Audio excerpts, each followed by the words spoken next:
Episode of the Little Thespian Podcast. On today's episode, we talk to a gifted, talented actor, singer, TikToker, and beyond great human being. His name is Oliver Ocampo. So without further ado, let's hop into episode 33, the Little Thespian Podcast with Oliver.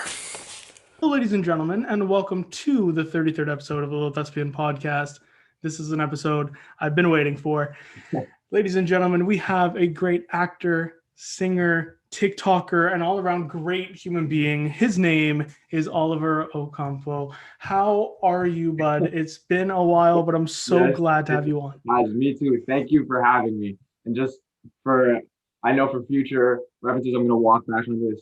I'm not a singer, unfortunately. I wish. You're good at singing, though. That's why I wanted to bring it up, because you are. He's amazing. In everything he does, guys, he is. Thank you so much. You're so welcome, bud. And there were so many questions, and I just didn't put that out there at the beginning. So many questions, so much love for this episode, and I'm not surprised. Great human being, as I said before. And we've had conversations before, even on the bus, about everything, and especially acting. Yeah. And my God, this is going to be a great episode because there's so many questions to go through. And so much to talk about. But before we do, I always say, guys, please wear a mask, wash your hands, and don't forget to socially distance, because unfortunately, we are still dealing with this thing called the pandemic, the COVID-19 pandemic. And guys, I mean, I don't want to do this for another year. So if you guys want to, do your part, it'd be great. But guys, please do what you can. And I know people are against vaccines and some are not, but please try and do your part, because we want to get out of this as soon as possible. I can speak for everyone with that, because I'm an affectionate human being and I want to hug people, damn it. So actors are lovable people. We can't do this with just ourselves, Exactly. And as much as I love doing this over Zoom and whatnot, it's cool. I want to see human beings and do this in person, because podcasts are so much better just in person and talking to the human being. And not just studios. Exactly. And not just over a screen, even though I love my home, but it's different. Let's hop into the first question. And let's be honest, it hasn't changed in the last 33 episodes. It's going to be the same question as for always. So how exactly did you get into theater, Oliver? How did I get into theater? It started when I was 12. I went to the Montreal Children's Theater School. Funny enough, I ran into eventually who was going to be my classmate, Julia Schwartz, in those classes. Yeah, we met when we were 12 years old, little aspiring actors trying to discover what it was, what the craft was. And honestly, like, to be honest, like, I only started understanding what acting really was when I was 18, but I'm really, really grateful that I had a love for it when I was 12, because then there was a lot of developing. I did improv when I was 15. So that also just segued. Honestly, it was just like this whole build up, not knowing why I was doing this. I just had a love for it, like a calling. And then eventually, when I got to Abbott, that's when everything started to make sense. And I realized why I want to do this. That's incredible, man. And it's true. A lot of people, they just find the passion very early in life. Me, it was a bit later. I'm like, okay, well, high school, I don't know what I want to do. Yeah. Grade 7 hits. I keep doing this drama thing, don't know what's happening.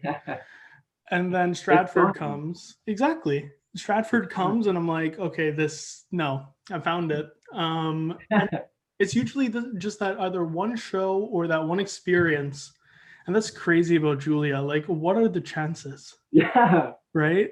Same thing. And it's weird. Like, to me, theater, the reason why I was so drawn into it is because I was always a playful kid, a sociable kid. Like we were talking, like this whole COVID thing has ruined like the being there, being with people, and just giving and taking on stage. That's really the beauty of it all. And I feel like that's why I loved it when I was so young. And even now, I don't know why I said that, but it's the playfulness, honestly. Just hanging out with people. A good ensemble can do tons and tons of things, you know? It's just a big hangout with people that love weird things, man.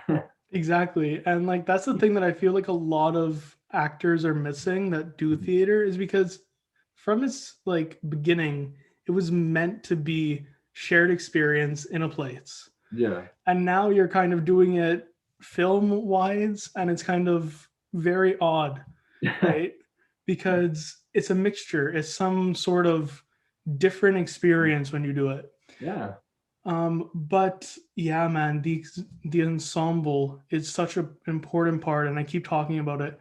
And you had an amazing ensemble, incredible. And I really want to talk about them and talk about your experience at Abbott because, bro, you did some amazing work in all the productions you guys did, Thank you.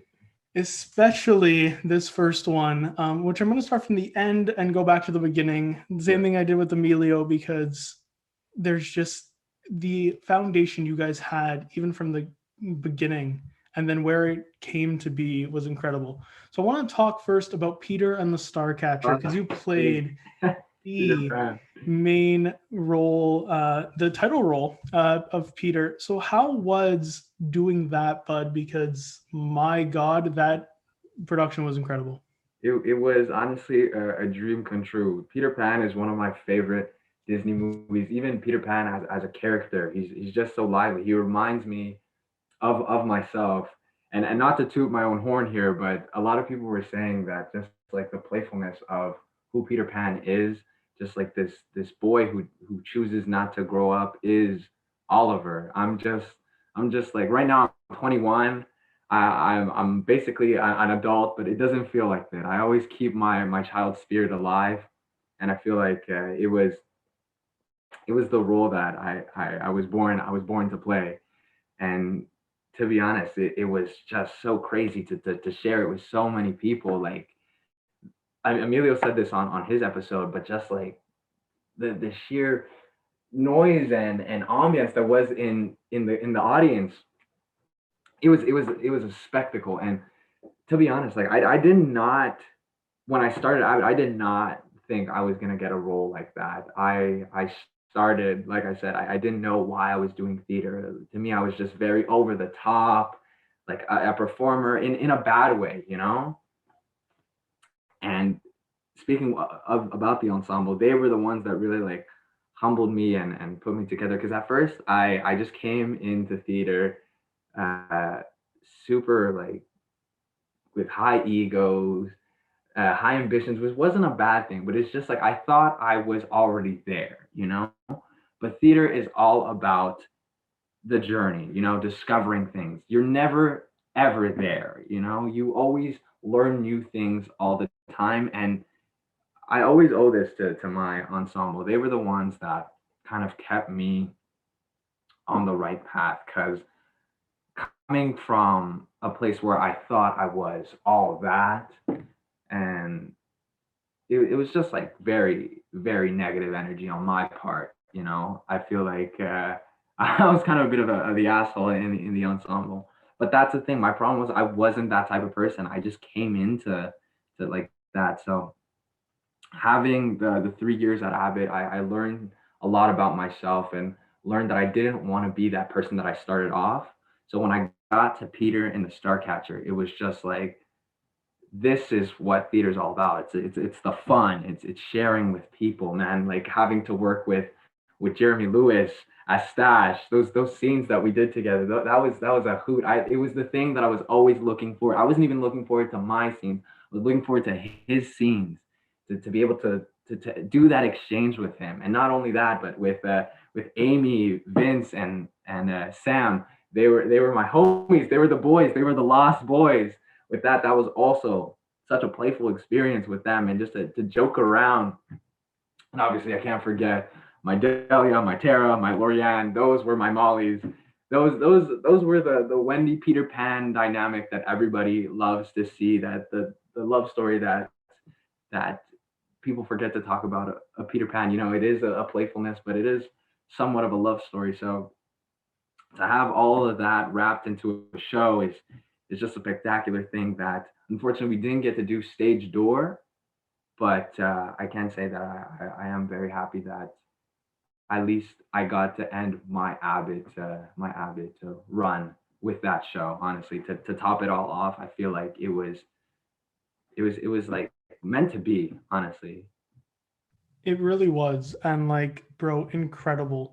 I keep talking about the show because it was outstanding. Like there's no words for it because you really all around, when you all go around. into an Abbott show and you just have that much love and compassion for one another, Yeah, and like, bro, you're 100%. talking about the Cast, ensemble, crew, the everything, the, lighting, the sound, costumes, set exactly. design, everything. It, Everybody was on their A game. It's like everybody was new. It's like somehow people knew that was going to be the last show on stage for a while. So everybody just went guns a blazing and just put everything on that show. and honestly, like, I'm glad that you guys had that experience. As much as I would have loved to Yeah, see Stage yeah. Door, And Mary Poppins as there's well. something about that second to last show, right? That like, I don't know, like me looking back at Decalogue, only fond memories, right? Like just amazing memories because there's something about it, right? When you have this family that go and do a show together, Yeah, because by that point you guys are a family, right? 100%. And 100%. that's the thing with the ensemble, man. Like, I'm glad you saw too that like you can lean on them because that's the thing, bro. There is so much trust in an ensemble, and you only learn that later on. At the beginning, it's weird because not that you want to really compete, but you kind of are competing Hmm. right at the beginning, or at least you think you're competing.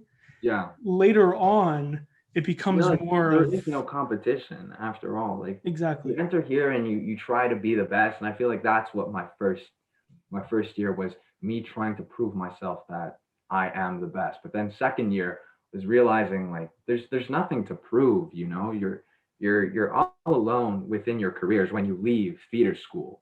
So might as well learn how to work with people from different backgrounds. Because theater school, what I like theater school, I like to call it like this random gym class where you're just picking people from all sorts of backgrounds. There isn't going to be an ensemble where everybody's the same.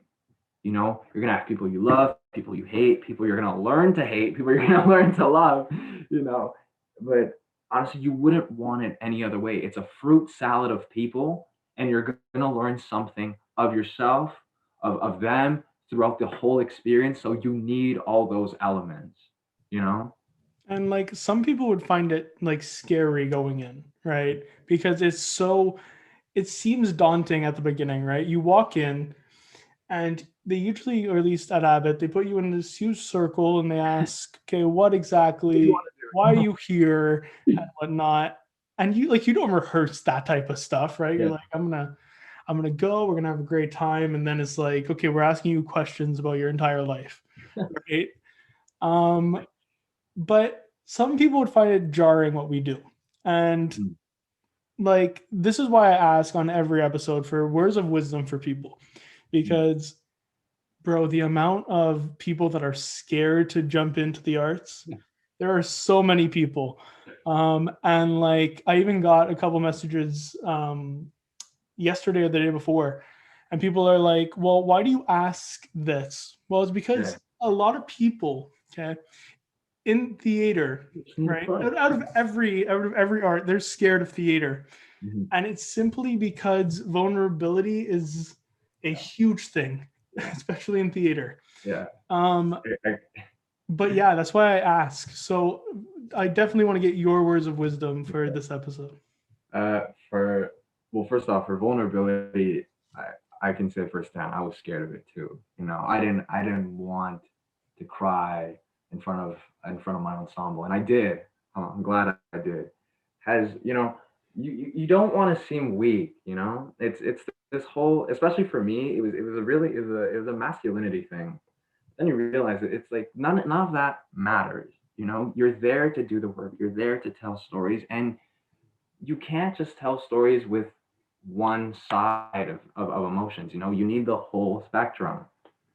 So honestly, for people that are scared about the vulnerability thing, it's something you can't rush. It's just something that's going to flow through. That's why people, like you said, fall in love with acting at different ages, because they discover new things. You honestly, you'll know when it happens. You can't rush the love for theater. It'll come to you. You'll realize that's something that you're going to want to do. But for those who are in theater and just need advice to, like, should keep you what should keep you to want to keep going, if that didn't make any sense. But anyways, regardless, my advice for upcoming actors, or just actors in general, is live life. Honestly, live life, because that's where you're gonna get your stories from. And acting is all about storytelling. You need these experiences, and I got this from the great Terry Donald, that acting is the art of life. you know you can't act without having your own experiences. You can't relate to things if you haven't experienced them. So go out there and have fun. Theater is Everybody thinks theater is like this whole academic thing, that, like, there's thespians and there's these the greats, like that. It's this grand thing that they have to, like, invest their whole time in. It's true, but you also need to be a person. You need to learn how to talk to people and know why people do the things that they do. That's why a lot of people love playing villains. I played Wickham. I played Aaron McKinney in the Laramie Project, and they're two different characters to what Peter Pan was. And it's fun to play the villains, because you learn to sympathize with these people, and you know why they're doing it. It's not an excuse to what they do in the plays, especially Aaron McKinney. That there is no excuse for what he did, but you learn to realize why he thought it was right, why he thought he was doing the right thing. So just live life, have fun with friends, and then take all of that back and put that into your acting. Good acting is acting that just sounds like talking, just regular talking, having a conversation. That's so true. And I mean, that's why too, like the best roles I find sometimes are the ones that speak the least, Yeah. right? And are just there. And I don't know, there's something about just having that presence on stage. And Yeah. it's true with It's all about presence. villains, bro. There's something so fun to kind of have that line of, you know, teetering on both good and bad, Mm. and is great as an actor to kind of see a whole different side, because they tell you not to play the villain because of the fact that like you can't hate your character. Okay, Mhm. right? You have to sympathize with them. Exactly. The issue is there's some characters that do things that are They're just completely terrible, terrible, terrible, terrible, terrible. right? But you have to jump into that mindset, and that's something that Yeah. a lot of people love about this art, is because you get to play so many different characters, you touch so many different people in so many different ways, Yeah. right? And it can be something as new as 15 Dogs or Decalogue for me, right? Which is something that just came out. Or it can be something like Shakespearean, Marlowe, something that's been created for so damn long, but These it people still touches exist people. all around in all different plays. Like even, for example, you were saying Shakespearean and Marvel, those guys, that's years and years ago. But these characters still exist. They live with us one way or another. It's just a question of bringing it out there. Obviously not to be confused of like when you're channeling your character that you don't stay stuck in that mindset and then you can't break free. It's really just it's like playtime. You go in this world, you see the things, and you pretend to actually be these characters and believe what they're going through. But then eventually when playtime's over, you step back and then you just look back on how fun it was to put on the show in the first place. And that's the best part about it. When you watch all the makeup off, when you get out of the costume, you walk out, and especially at Abbott, and I've talked about this before, you come out and the amount of support that you get from Yeah, colleagues walking out that tunnel and is honestly the best part it, of the it, show. it really is, because like you hear so many people of that was great. This was There's so many just lovely people, and the community here is It's outstanding. it's it's it's it's such a gift to to be able to do what we do and just be there for the people. It's all about storytelling. That's what I've discovered with theater, for me at least, that I just want to tell stories, be these different characters. I've always had a hard time picking and choosing what I wanted to do in life, and acting is the best choice for me because I can do all of it. you know you can That's be true. all these different people. And I think that's why a lot of people a lot of people love acting but are scared to do it, right? Just to get back to what we were talking about with words of wisdom. A lot of people are scared to do it, right? But the payoff of it when you do take that leap and just dive right into it is nothing you'll ever experience anywhere else. 100%. And honestly, that the leap is something you can't really force. It's it's unfortunate. Like you'd wish you'd be able to, as much as you want to tell people like just do it. Just do theater. It's honestly a self realization that you'll discover on your own. Like for example, for me at Abbott, like that click that I was telling you that I didn't want to be that person that I was becoming. It was something that I just had to discover on my own. Nobody told me. Yeah, well, yeah, I've been told that like I was being, I wasn't being the nicest of people, but I wasn't seeing it. But then eventually you take a step back and you look at the bigger picture of where your life is heading, and that's when it clicks. You know Obviously, I'm glad that it happened early on at Abbott as opposed to at the end of my 3 year run. But like I said, it'll happen when it'll happen, and when it does, that's when you start making. That's when acting becomes less so, like we were saying, competing, and more so giving. Exactly. And like, yeah, I mean, so wise as always. Um, And we were talking about two other characters beforehand in regards to sympathy and whatnot. And I want to jump in to those two characters as well from Pride and Prejudice and from Laramie Project. So let's again go from, like we were talking about, Peter and Starcatcher, and then we're going to move back to Laramie. So the next show in that category would be that of Pride and Prejudice. So how was doing Jane Austen's Pride and Prejudice for you with the third years? Honestly, it was. It's strange because that isn't my genre of acting that I like. But like I said, sometimes you'll do things you love, sometimes you'll do things that you won't necessarily love. But I fell in love with it by doing it, you know, having that mindset of not thinking that I was gonna enjoy it and then having a blast. It was honestly like it's an experience, you know, you have fun, especially that was my first play that I got to do with the third years when I was in second year. And that's always a gift, man. Like you get to learn from the older actors. And I wasn't intimidated by third year. I know a lot of people say like, oh, it's the third years and stuff like that. But to me, it's it's it's it's playtime, you know. You're playing with the older kids. They're letting you be with you, and it's just it's an exchange, you know. And I can only imagine how it was for you guys in Faustus, you know, because it was a bigger cast. Pride and Prejudice, it what we got to learn is because it was a smaller cast, so there was more time to kind of like go through like everyone and kind of, you know, like when with acting, when you have a smaller group, it's easier to kind of like have a closer bond and stuff like that with people. And honestly, I feel like that's when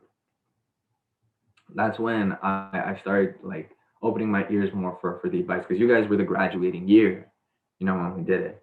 So I took everything in from Kaye, from from Walsh, from Hisham, Samara. Oh my God, Samara as a character, she was just slaying the stage, man.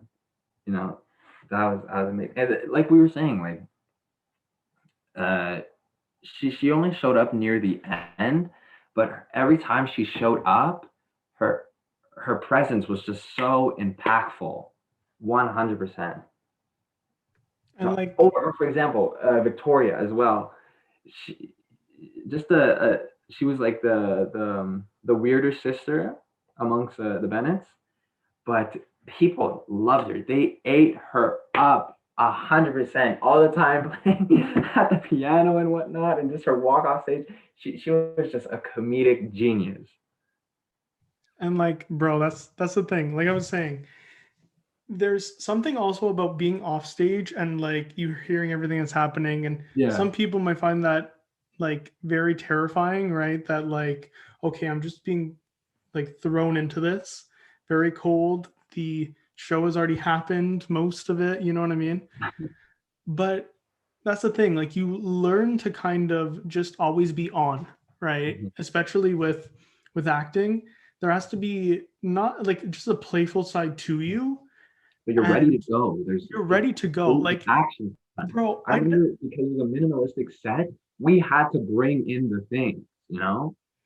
and Uh, bro, like that's the thing. Like, especially like I didn't know something as big as like Faustus, we'd have like a trap door and people would have to go yeah, oh, through it. And so there's so many technical. Yeah. different factors to what we were doing, right? And even with Pride and Prejudice, there were so many moving parts. There was dancing, like the Yes. Oh, dancing, my that was fun. God. And like just the way you guys were speaking. I know with us, yeah, it was Marlowe, right? Mm. But you guys are just like this upper class, right? Yeah, RP. The That was a fun thing RP, to explore. like just talking in an accent for that long too. Eventually, I don't know if it's ever going to be shaken from you guys because that's the thing. Like they really grill into you. This is how you're speaking, and Casey it's Lee was great. on the ball with that, you know? Yeah, I mean Tracy Lee's amazing.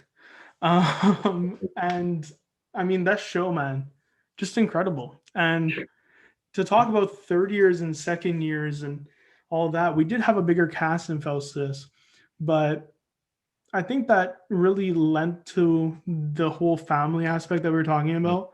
Is because we were so close. We were doing things that were so out there because Yeah. Jason's really out there. Especially Boston.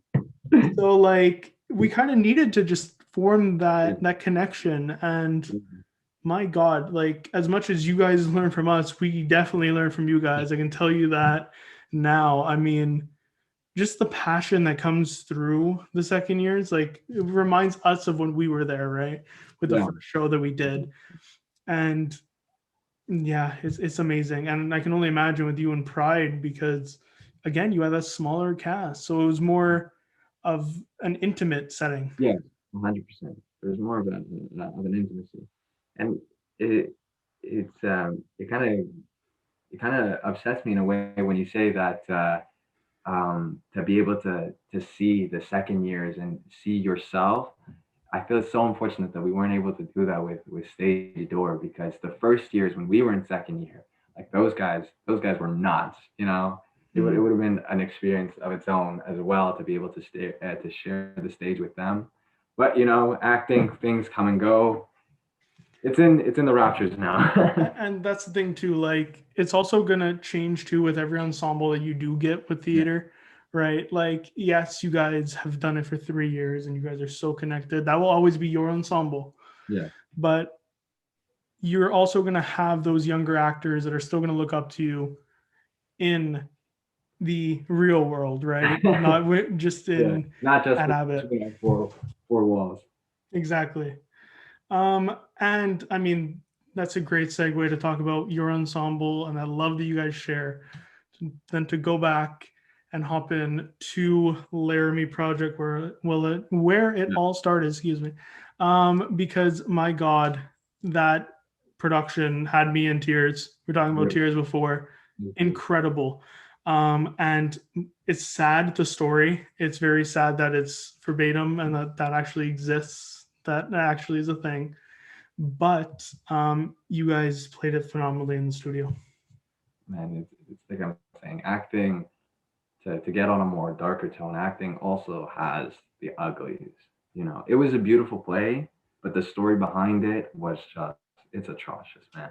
Hmm. You know, just to think that people would actually do that to another human being, it's it really just questions like what is humanity in its first place, you know? But that's why you can't forget it, but you need to acknowledge that it's there and kind of make sure that it doesn't happen again, you know.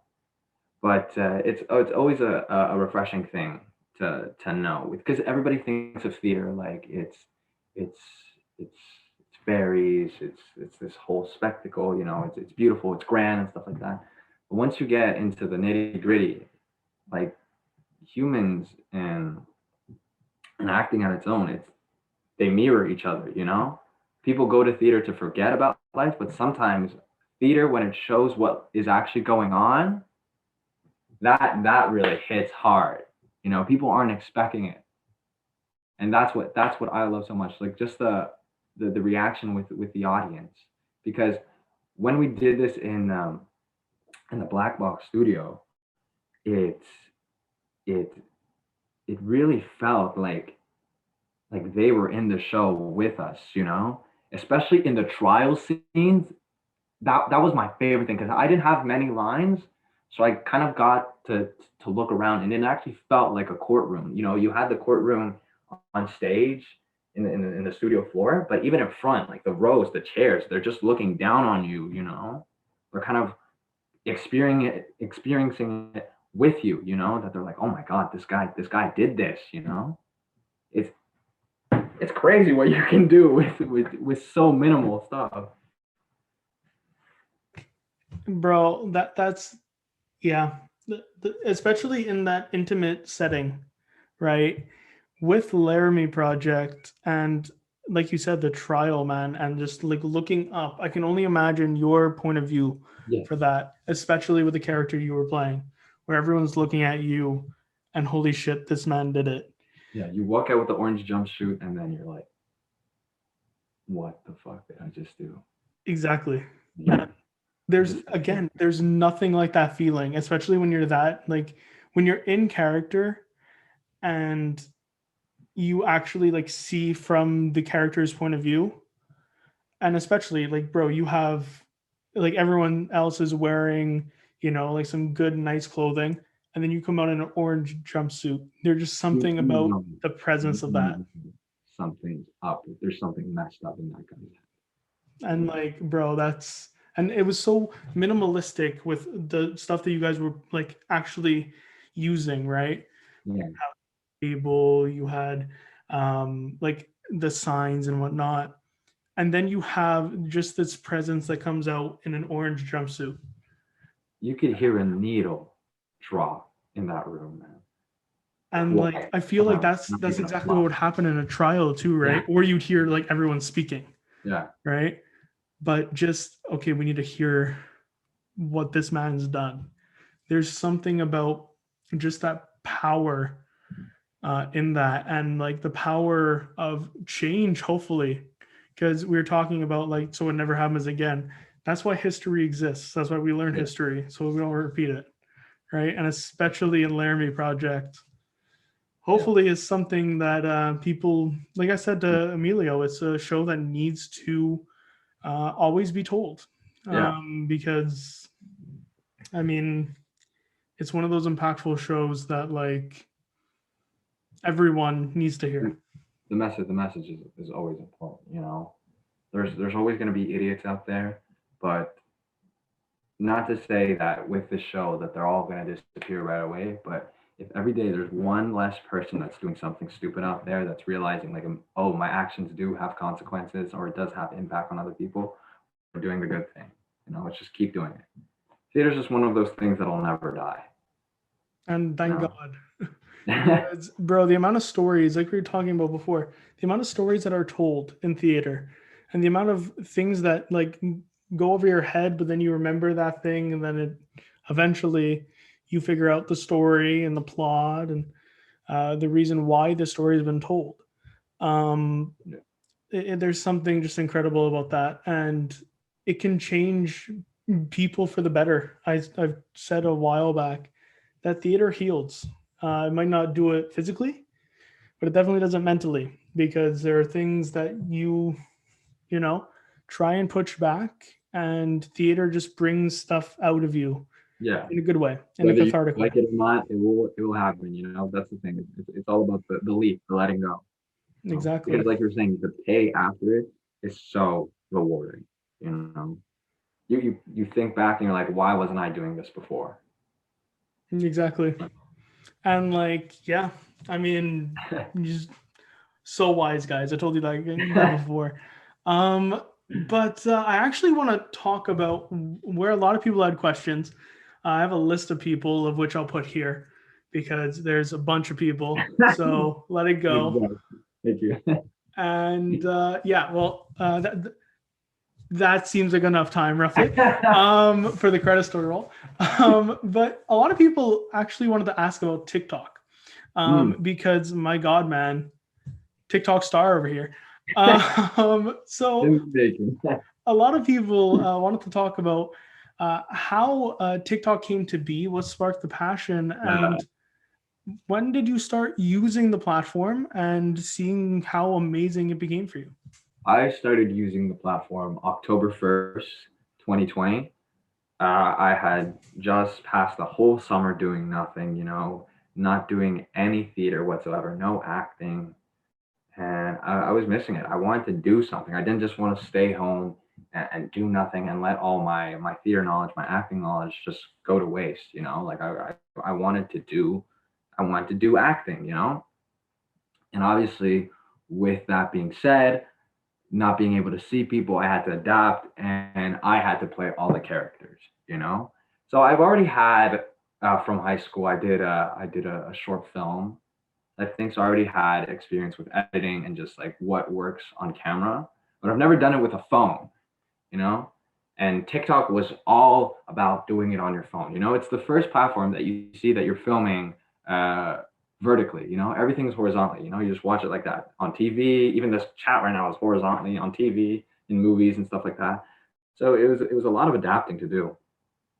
So at first I was doing just like some skits here and there. You know, just the TikTok trends. But then eventually I posted my first short film called Alone, and I put more thought into it. I put a script. I did the whole thing that you would do, for example, a theater show, where you're kind of doing a cold read and all stuff to make sure that the that the skit itself, that the short film will fit into 59 seconds, because everything has to be done, delivered, story, beginning, middle, end, right away. You know. So I started break rooming. I have my notebooks all light around over there.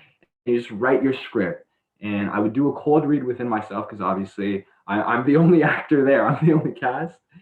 And from there, that's when stuff really started to take off. When you put time and dedication. And that's the real gift. People will see that when you're putting time and effort and that you're not just doing things for views and for likes and you're just really doing it for the sake of the craft, that's where it pays off more, because people are acknowledging that you're putting your time into it, that it's not something you're doing just for the fun of it. I am doing it for the fun of it, actually, but I'm not doing it for the sake of just becoming famous, you know? And that was something that 17-year-old me was so thirsty for, just wanting to be famous. So I'm glad that I started pretty late in the game because I feel like life, you need to learn things, you need to experience these things before doing it. I know for 100%, if I did TikTok when I was 17, I probably would have everything would have gone into my head and just being like, I'm the shit, like I'm this guy with this many followers and stuff like that. So I'm glad that I'm doing this now. Honestly, it's a journey, and with theater it helps a lot, that you're kind of getting into these characters, and there's a couple of bad guys in my skit, so that's fun too. And that's the thing, bro. Like, just the passion that comes out of it. And I'm so glad that you found that in TikTok because I've watched a lot of your skits. Thank you. They're great, man. And it's true. I mean, even with the podcast. Yeah. I write up a whole script and all questions, all whatever, Yeah, because that's the thing, man. Like, if you don't too, eventually, there's it can get kind of stale. There's certain things that can happen, right? But like anything in the business, it's it's not, for example, like an industry of your own. Like, it's not an empire, but like you are putting your name on it.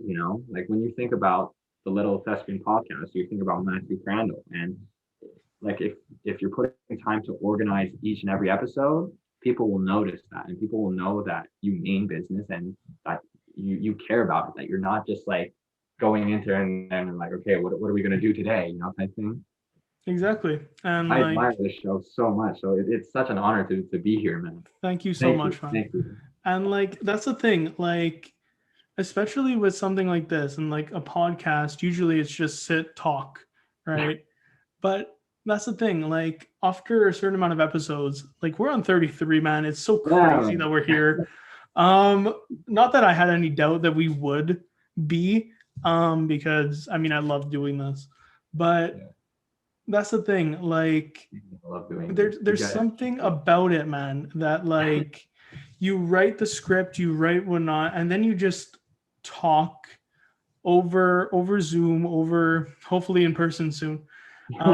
And like you just talk about experiences and you learn more about yourself, and hopefully people are learning more about theater, more about the arts, and hopefully I'm getting more people involved. I know some people have been asking me about the program out Avid and stuff like that, and I can only speak good words, but what I always say too is just to go and check it out. There are students for a day soon, hopefully, knock on wood, with COVID and whatnot, but there's so many things, man, and like I really appreciate it with just the love and support from you and everyone, because without you guys this show would not exist.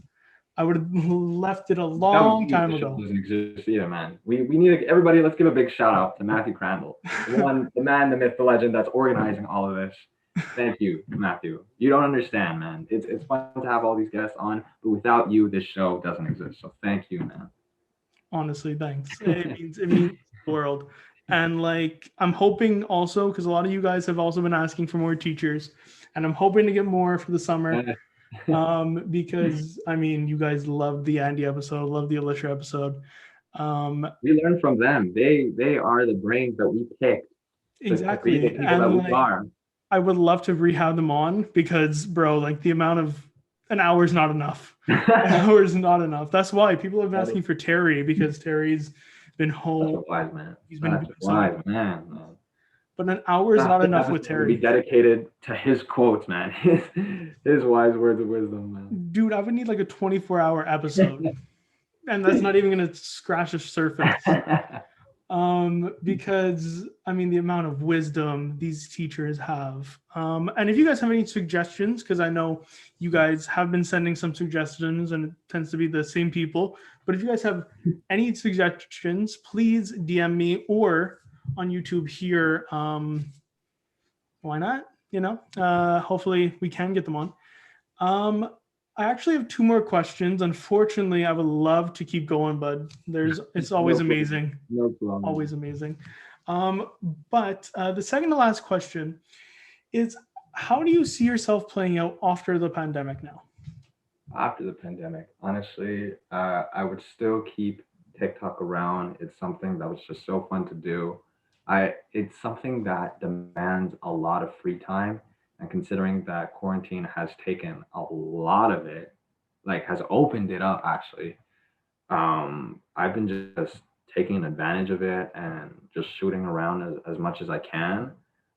When things start to reopen, obviously, I probably have to take a little bit of a step back because nonetheless, I would consider myself a content creator, but I always say that I am an actor first, so I obviously want to dive back into that. I haven't done much acting other than TikTok acting, but actual like theater shows or TV shows or movies. That's something that's what I'm doing this. But you never know. Maybe TikTok takes me somewhere where I should be instead. So we'll see. I'm keeping my mind open. Obviously, that's why I say TikTok will always be around. But more acting, more on camera acting with people is where I see myself after this pandemic. That's incredible. And I also have to give a shout out to a film that you were part of with Lorianne. I think it's called Just Mm, Go Boo. yes, Um, my God. I mean, I knew you guys had amazing chemistry. You guys have always been great, great people. And she has been on the podcast before. Amazing episode, amazing human that's being. wonderful actually. And So yeah, like, shout I've out got to to my act with her too on set. She's so great. nice. But my God, man, I just had to give a shout out on that because just the That's my friend passion shown in that. Sebastian Padilla Paz. He he's a friend from high school. Acting is always fun when you're doing it with familiar faces. Exactly. And like with people that you love too, and that you care about so much, just to see you both kind of elevate each other, Yeah, it was incredible to watch. And guys, it's going to be linked down below because that needs more views, more love. You guys need to see Oliver act, and Lorianne act. You guys are incredible together. So I just wanted to shout out that because great job. Um, thank you. and the final question, and this is really something that a lot of people wanted to know, is what's kind of next for TikTok with you? Are you going to continue with skits? Or are you going to have more guests showing up? Are you going to have some more? I know you just did one with Cameron Geller, which hopefully Yes. he can be on soon. Great, great guy. But yeah, a lot of people wanted to know like what's next for Oliver with TikTok. What's next for all on TikTok? I've started a couple series. I filmed actually a skit with Cameron, not what he posted on his channel. His was more the comedic stuff. We did something a little bit more like short film practical type thing. So I still have to post that. So keep an eye out for that. But not only that, for most of it, I'm just trying to collaborate with other TikTokers.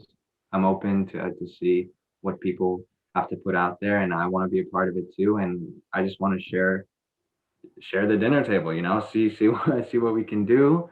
But by the looks of it, I think I'm going to be making a lot more short film skits like that. I have plenty of ideas. I have notebooks filled of scripts that I still have to put on camera.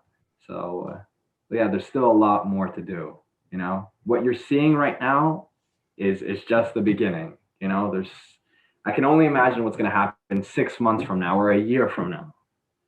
I So can't wait. yeah, buckle up. It's going to be a long journey. As one of your fans, man, I cannot wait. Because I mean that's the thing. It's a whole different platform.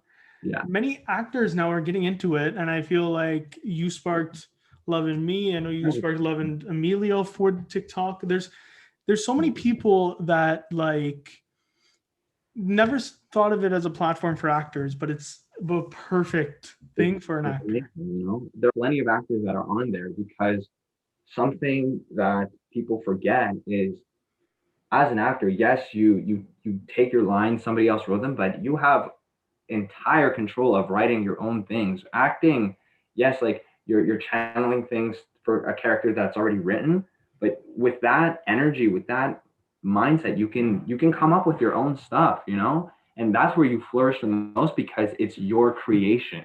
The payoff is so rewarding because when when you post it and then you see people commenting things like I can't believe this app is free, or like this man is a creative genius, like I don't see myself like that, but just to see like that people are just on board with you with what you're making, it's so humbling, man. It's such a loving thing to see. It is amazing. And honestly, bro, I cannot wait to see what's in the future. I know there's amazing things Yeah. happening, and are going to continue to happen. I cannot wait to see you a year from now with like on board with like top TikTokers. It's gonna happen. Make it happen, guys. It's spoken to Um, existence right now. Also, something before I forget, because you mentioned something hmm, before about people being scared, about theater and acting. Honestly, just do it. Just do it because it's good to know about hearing these stories and stuff like that, but it's never the same thing until you've experienced it, until you're there and doing the things. It's acting is its own journey, and it's nice to hear what people have done with their own careers, but until you start, that's when you get to really experience what people are talking about. You get to feel the magic of it all. that I mean, that's a perfect way to end off stuff, man. Like it's true because you don't get that experience from other people. You actually need to experience it yourself. And especially now with COVID and whatnot. Again, we were just talking about TikTok. Guys, this is a perfect time from the comfort of your own home, right? Exactly. Perfect time Don't be before. afraid. Don't be afraid, and don't even care about the views and stuff like that. You start off by just loving what you do, and then people will notice that, and that's when the rest just adds up. Guys, the beginning, I literally had my computer and nothing else, right? My computer, kind of a script, and like a little dinky camera, right? Now look, mounting dog lighting, Canon camera, Blue Yeti microphone. These things are not right, but this is the thing. You slowly grow, Yeah, and especially with TikTok too, it's a perfect platform to take a leap, and then slowly your vulnerable side will come out, and the next thing you know, you're on stage. there you go. It's honestly it's fun, plain and simple. It is fun. Just It go out really there and is. have fun. Who doesn't like fun? And You that's know? why it's called a play, guys. It's literally why it's called a play. We There you play go. on stage, and hopefully, man, I can see you on stage soon. Hopefully, Yes, be on stage with you soon, because man, that it's has been a while for me, and I want to get back. I want to get back. yeah, man. I've a lot of us do, and I'm glad stuff's starting to reopen. Hopefully, it stays open, with everything that's happening. But before we go, I always shine a light on my guests, and this one's going to be a hard one because again, Oliver just incredible. So um, first of all, man, the passion definitely shows with everything you're doing, with TikTok, with acting in general, and my God, like just the inspiration that has been coming over the camera and the amount of wise words that you have. I honestly can not even imagine a brighter future for you. It's incredible, man. I cannot wait to see what happens with you. And hopefully, like I said, be on stage, be on film with you soon, Oh, because again, the passion just radiates through you. And I cannot wait to see what your amazing future holds on TikTok, on film, and beyond. So, yeah, this is not the end of anything. This is the beginning. When things reopen, I'm gonna try to be all over the place, man. Which is great. And I cannot wait. And I know a lot of my viewers cannot wait too. So honestly, man, I cannot wait. It's going to be great. Awesome. Well, thank you so much for being on, man. And thank you for the amazing kind words and the support that you're continuing to give me. It's incredible. And I cannot wait to hopefully have you on again soon. Like a lot of people have been saying, we're going to have one guest and then whatnot. No, people are going to come back, guys. The journey doesn't end. There's always so much more to talk about. Always. Exactly. Especially with this type of stuff, the conversation never ends. That's the thing, because experience is always changing. We just need to put a time limit so it doesn't go on. Exactly. Yeah, man, I honestly cannot wait, and I'm looking forward to our next conversation. Yeah.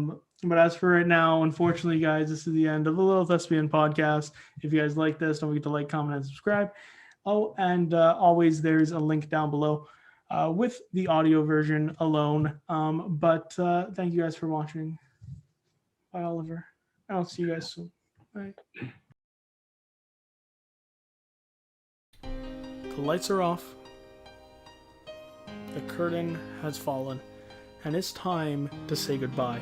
Thank you all for joining us on the Little Thespian Podcast. If you have any questions or concerns, please don't hesitate to ask, either down below or on any of our platforms. On the next episode of the Little Thespian Podcast, we talk to an incredibly talented actress, singer, dancer, and all-around great human being. Her name is Emily Pinson. I truly cannot wait to talk to Emily all things acting, theater, and beyond, as she is truly a one-of-a-kind woman. Her voice is out of this world, and yes, guys, I just made a bit of a Pippin pun, because we're going to talk all things Pippin, all things Almost Maine, all things Anonymous, and what's to come for this incredible actress on the 34th episode of the Little Thespian Podcast with Emily Pinson. It's going to be a great time, guys. I hope you guys cannot wait. Thank you, Oliver, for being on this episode. It was great talking to you, as it always is, man. And guys, don't forget to show some more support by liking this video, commenting your thoughts down below, and subscribing to us here on YouTube. Also, don't forget to ring the bell so you're notified on all future videos. Thank you guys for the amazing support that you guys continue to give us. It is truly so humbling. And like I said, guys, there's going to be much, much more coming. In fact, the third episode of the Shakespeare Sit-Downs, Macbeth, will be filmed and recorded this weekend, so there's going to be that coming very soon, guys. So hopefully you guys cannot wait for that, and I cannot wait for you guys to join us on the 34th episode and beyond here on the Little Thespian Podcast. Thank you guys for joining us, and don't forget to always shine bright. This has been your host, Matthew Crandall, and we'll see you all on the next Little Thespian Podcast.